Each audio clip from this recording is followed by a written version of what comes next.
Today we're going to be taking a look at the 2022 Honda Rebel 500. We'll talk about where this 471cc cruiser fits into Honda's current cruiser motorcycle lineup, and we'll dive into its specs and features so you can see what sets this bike apart from the others. Plus, we'll start it up and show you what it sounds like, what changed for this year, and a lot more as we go over everything you need to know about one of Honda's most affordable motorcycles. But first, if you guys find any info in this video helpful, please take a second and hit the like button. Liking the video and commenting below on what you think about Honda's Rebel lineup and so on really helps with growing this channel through YouTube's algorithm, which in return helps me create more videos, and I really appreciate the help. So first up, where does the Rebel 500 fit into Honda's current cruiser lineup? Honda used to have a very extensive line of cruisers with a million different model variations to choose from, but as times have changed over the last 10-ish years, the popularity of what used to be hot sellers has changed significantly to where this is what we're left with today. No more big bore VTX 1800s or slew of 1300s or the 1100 and 600 Shadows, but we have new additions to replace them and our first DCT automatic cruiser to spice things up a bit and bring some excitement into a segment that's been stale for quite some time now. And now that we've got that out of the way, let's jump into some more info on the Rebel 500. Now, do you have any options when buying this bike? You can opt for the standard model that we're looking at today, which comes in at $62.99, or you have the ABS model, which bumps you up $300 to $66.99. And for both models, you have the same pearl organic green or matte gray metallic colors to choose from. Then you have the best looking version, in my opinion, that Honda likes to call their limited edition Rebel 500 Special Edition. Yeah. But anyways, the Rebel SE starts with the ABS model, and then Honda throws a few of their accessories on it, bumping it up to $68.99, and it's only offered in matte silver paint for this year, replacing the matte gray metallic from last year. Now let's get into the chassis and suspension. It has a tubular steel frame that holds the engine in 3 places and was designed to be as narrow as possible around the rider's inseam, right at the critical tank seat junction, which in return makes it easier to get on and off the bike while also making it easier to put your foot down if you're on the smaller side. This frame design helps keep costs down as it's shared between the Rebel 300 and 500 models, and sharing so many parts between them aside from the engine is why they will feel so similar, not counting the 44-pound weight difference between them. And speaking of weight, you have a bolt-on aluminum subframe and rear fender mounts to try and keep it as light as possible for a cruiser, that is. The Rebel has a 41mm conventional front fork with a wide 9-inch spacing on the tubes for added rigidity, and they bring in 4.8 inches of travel with no adjustability. While out back, you have a nitrogen-filled twin shock setup with 3.8 inches of travel and preload adjustability. The last time we saw suspension upgrades on the Rebel was in 2020 after its initial release in 2017, and at that point Honda changed up the fork spring rates and oil quantities for more compliant damping and an overall smoother ride compared to the previous generation. The Rebel has one of the lowest seat heights out there thanks to its frame design, and it comes in at only 27.2 inches, opening the door for a lot of vertically challenged people to hop on a bike and feel comfortable, especially when you pair that up with a 408-pound curb weight. Pair all of that up with a 30-degree fork angle and a 58.7-inch wheelbase, and it makes for very balanced and neutral steering out of this bike. And while we're on the topic of steering, you've got lightweight 16-inch cast aluminum wheels on both ends to help keep its rotating mass down, which helps more than you know when it comes to overall flickability.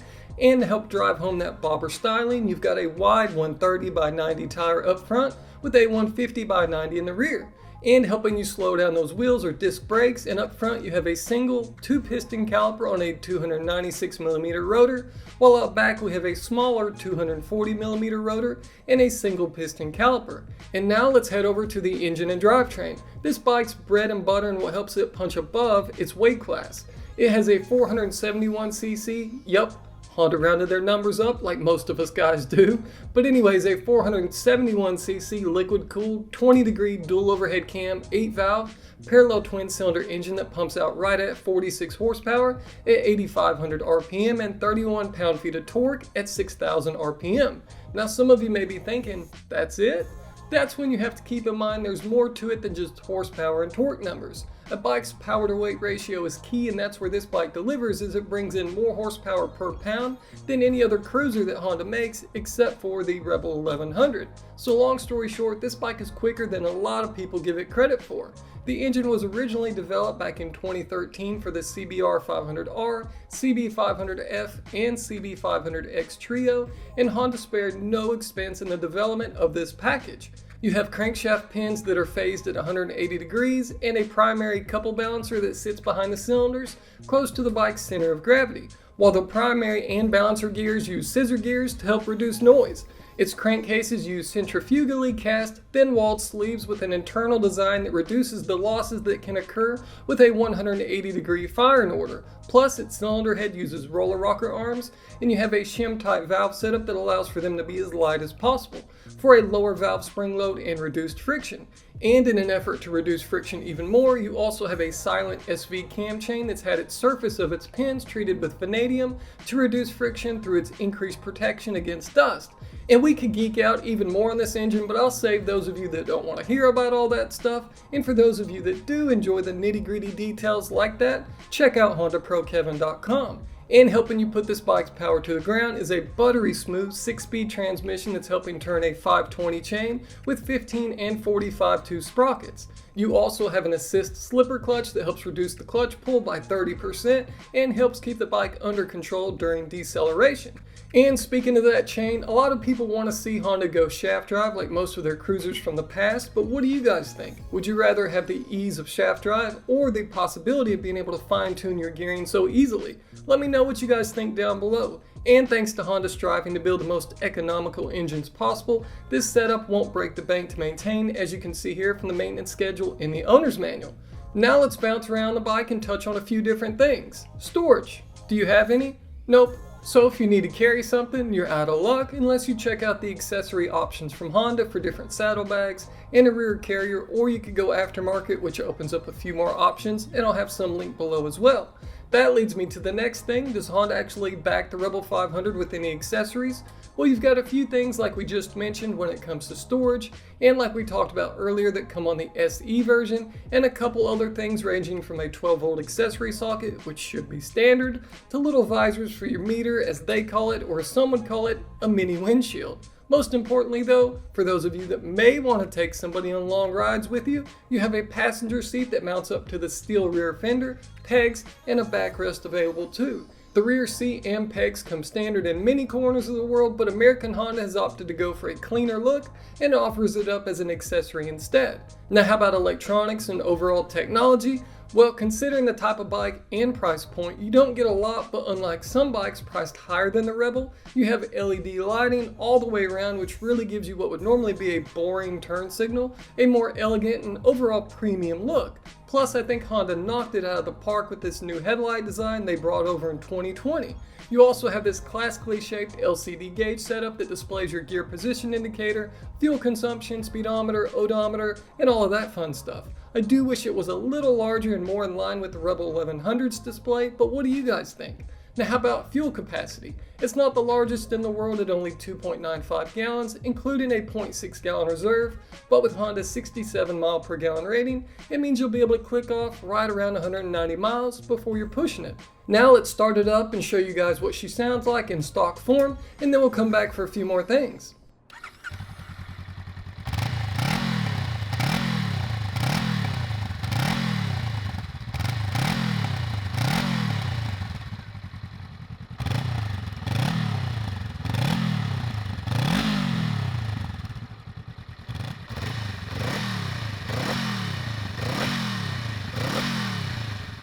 And that's the 2022 Honda Rebel 500. So what did Honda change for this year? Well, the only changes for this year come down to pricing and colors. You have a $100 price increase across the board for all three Rebel 500 models, and on the color front, Honda replaced the matte pearl white with pearl organic green and matte silver, while keeping the matte gray metallic around from last year, which leads me to my questions for you guys. What do you think about the Honda Rebel 500 as a whole? And what do you think Honda needs to change next to bring this platform to the next level? It was originally introduced in 2017 and then a slight facelift in 2020, so it'll be interesting to see what Honda decides to do with this platform over the next few years, and if they'll run it out for decades like they do with some cruisers with no updates, or if they'll try to keep this platform fresh and continue to show it some love.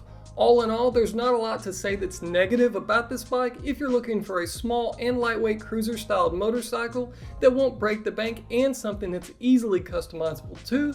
If you're into that like many of us are, and the possibilities are endless with this platform should you decide to crack open your wallet and imagination. However, if you're over 6 foot tall or have long legs, you may find yourself feeling a little cramped, as the rider's triangle definitely caters to people on the smaller side, but there are a few options out there to give you some more room if needed.